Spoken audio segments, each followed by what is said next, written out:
All right, welcome back, everybody.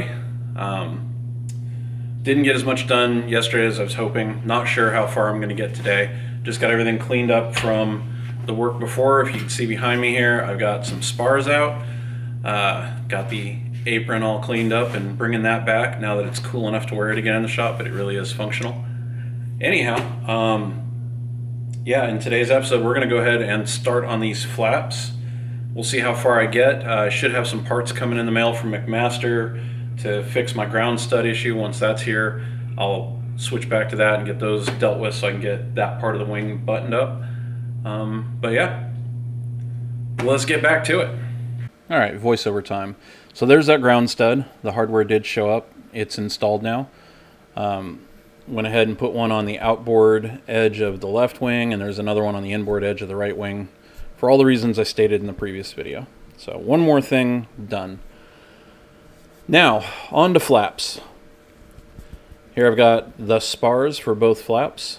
Hopefully I don't forget what I was going to talk about. I made it halfway through this and the video crashed on me, and I'm redoing half this voiceover already. But this is the left one. I started the left and right, but then the rest of this is all left flap. So this was yesterday, just trying to see how far I was going to get. And there you see the end ribs are on, and now I'm peeling off and getting ready to stick the middle ribs in. Weird note, all of those front holes, even though they need to be number 30, they were actually pre-punched to number 40. So I have to go through and final size drill and upsize all of those to number 30.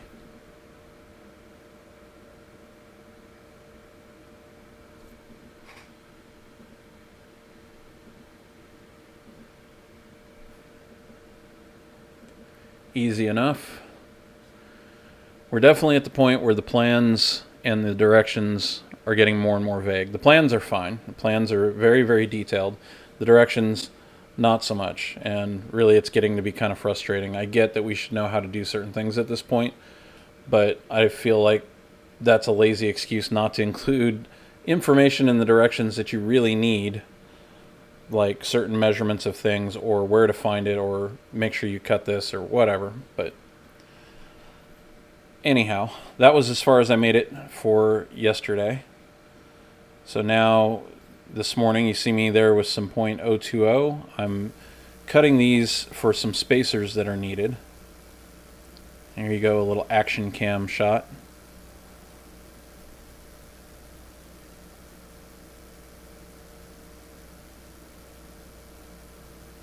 Making sure I could see the line. So I'm cutting an entire strip off of this material. I think the width of the spacers was 5/8 of an inch. I think that's what it is. I don't need the entire strip for the 4 spacers I need, which is 2 per flap, but comes in handy here in a little bit, and I'll show you what I'm talking about.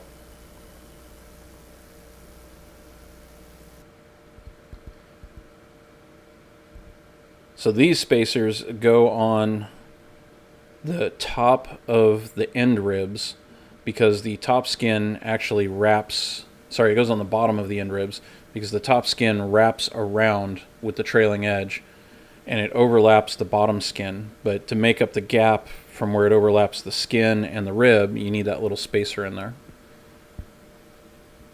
Sorry this didn't focus as well as I thought, but more action cam shots, just trying to keep it interesting.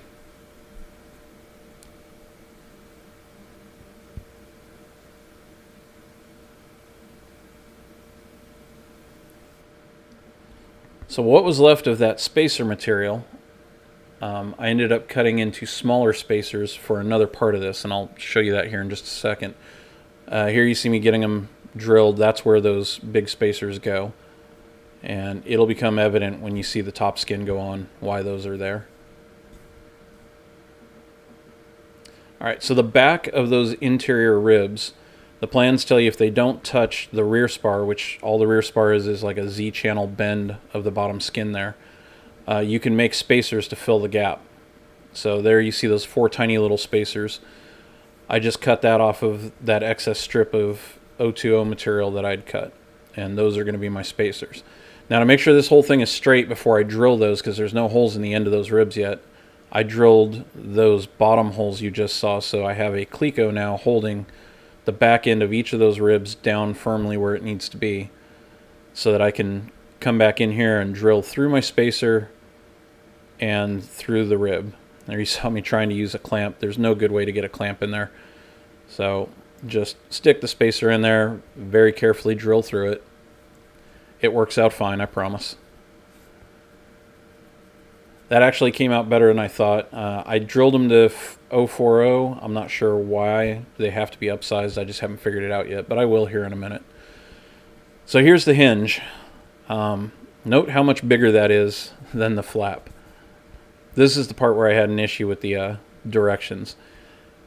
A nice little blurb when they tell you to clamp that to the bottom of the spar and the final drill through the skin and the spar, and then drill the hole through the hinge. Would have been a good place for them to tell you, by the way, reference the plans and cut that hinge to 56 inches.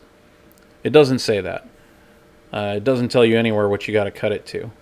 And I know it needs to be cut, but I'm not 100% sure right off the bat, because the inboard side of that flap is left long specifically so that you can trim it later on so it has a nice fit and finish against the fuselage.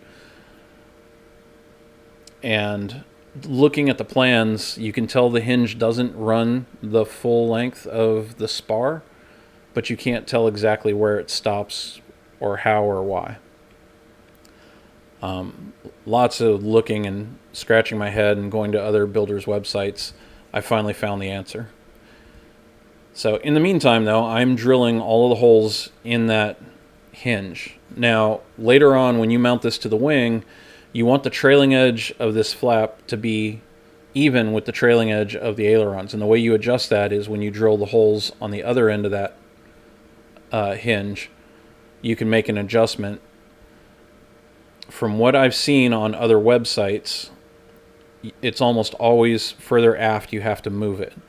So I've been looking at Michael Foss's website, rv8-hanger.com. He's got lots of good ideas. He's got a great website.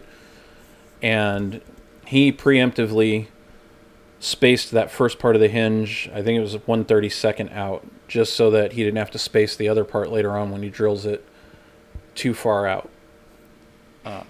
So for me, I think I did like 1 millimeter. I don't know, I was using a metric ruler. I think it was 1 millimeter is what I chose to use. But I went down that whole row while I was doing it and made sure it stayed dead even on what I was measuring. And all those holes, it took a good 30 minutes to get those all drilled. So that's done. Here's the top skin. You can see how it's kind of a weird shape and it reaches around that trailing edge like that. So this is where that spacer goes.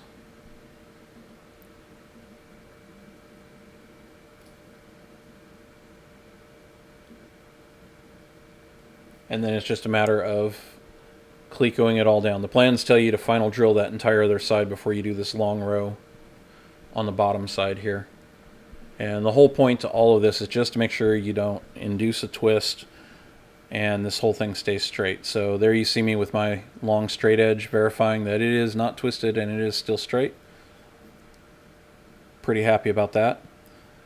Now you got to fabricate this bracket that goes on the inboard side of the spar.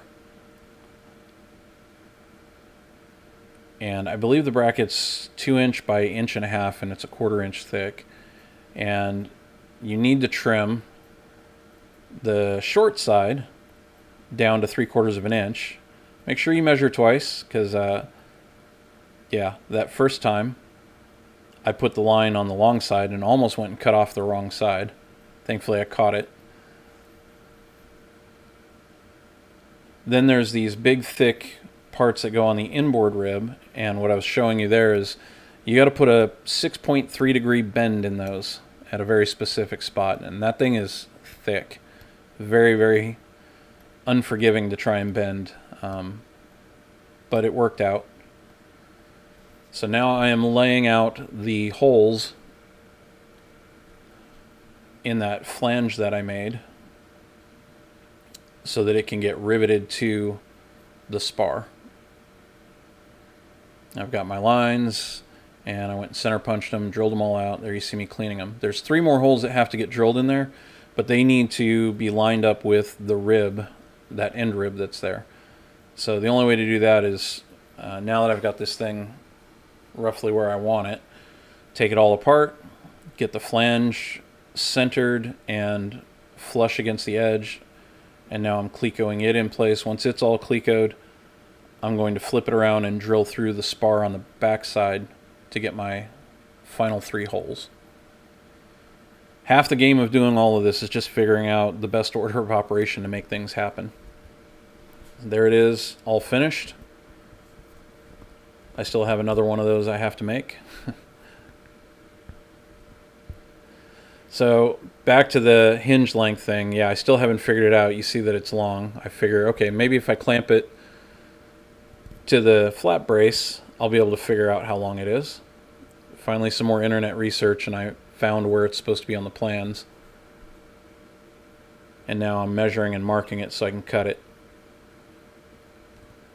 It'll make the next flap much easier knowing what length that has to be, so I don't have to mess around with that.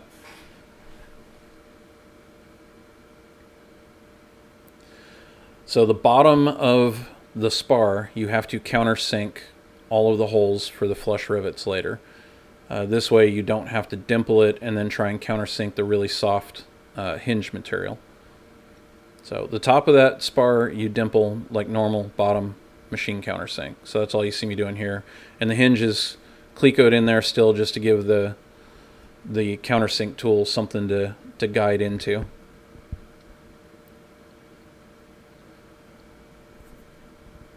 Alright, so now I have the hinge cut to length and I've got it split apart. I pulled the rod out. So what has to happen here is I got to start figuring out where I want the hinge pin to be split and how I'm going to install and remove them. And the plans give you a couple of options for how to do this. Again, looking at Michael Foss's site and a few other people online, the middle seems to be about the best place. So what you do is you cut 3 tabs out, 2 from one side, 1 from another, and you want them to be centered so that when you split the hinge pin, you can put a nut plate in there and create a retainer. And it's kind of hard to describe, but I'm going to show you some more pictures and you'll kind of get the idea as I go along here. I'm scrounging through all my excess hardware to make sure I got a screw for the nut plate I'm going to use. So out of the scrap hinge material that I didn't need, I cut 2 ears off, 1 for each pin to act as a retainer. And I'm just marking and drilling a hole in the middle of them so they can overlap each other. And then I'm upsizing that to a number 12 to fit the screw that I'm going to put in there.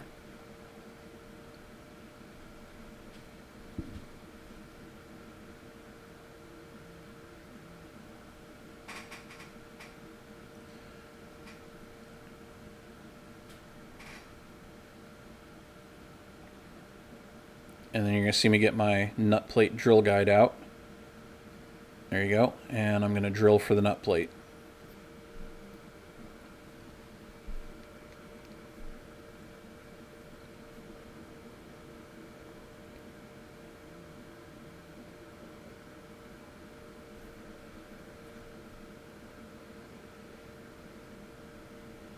So here comes the first picture of what we're talking about. You're going to see the nut plates clecoed in, and the retaining tab ears that I made are screwed in place. So now it's time to bend and fit the rods. I've decided the easiest way to do this was going to be to start at the retainer end and get it bent in the shape I need it to be in so that it can be retained and then still swing out of the way and pull out. And then once it sticks all the way out the far side of the hinge, I can cut it to length and then just do the same thing on the other side. And what you end up with is a split hinge pin. I can take that screw out later on and pull the pins out and remove the flap from the airplane. But with the retainer in, it's not going to go anywhere.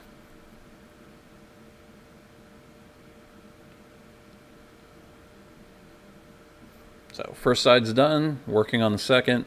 The bends are going to be different just based on where everything's located, but it also helps to keep the pins on the side they go on. So here you go, all finished and pinned in place with the retainers.